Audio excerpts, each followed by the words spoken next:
On Capitol Hill today, several organizations participate in the China Human Rights Fair, showcasing the atrocities of the Chinese regime. NTD's Washington correspondent Jack Bradley has more. In China, we have people whose rights are being violated. The Chinese Communist Party's human rights abuses on full display here at the China Fair on Capitol Hill.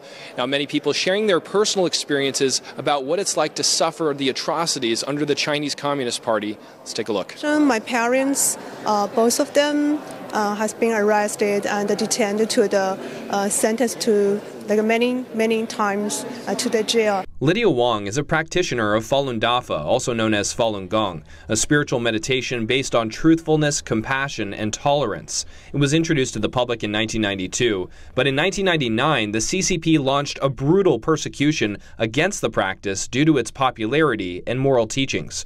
Wang's parents were immediately targeted. Her father was arrested and subjected to forced labor and tortured to permanent disability, later dying of his injuries. My father came out from the jail and her health condition is very bad.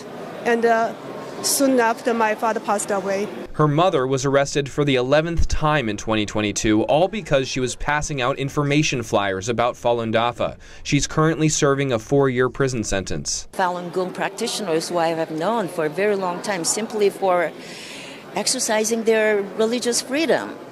Chinese government are afraid of them because there is very significant number, and so we just need to keep up with our pressure. And perhaps the most horrific is the CCP's use of forced organ harvesting. Forced organ harvesting is something very unique to China. The Chinese regime is the only regime in the world that's harvesting organs from its own citizens. It's primarily targeting Falun Dafa practitioners, but also Muslim Uyghurs, Tibetans, and Christians are subjected to the practice, killing them on demand in the process. The Chinese government illegally imprisons these prisoners of conscience, and they have a data bank where they match the organs, they test their blood. These often go to high-ranking Chinese communist officials, but really to anybody in the world who's willing to pay. Some people say, that sounds so terrible, why isn't it a headline every day?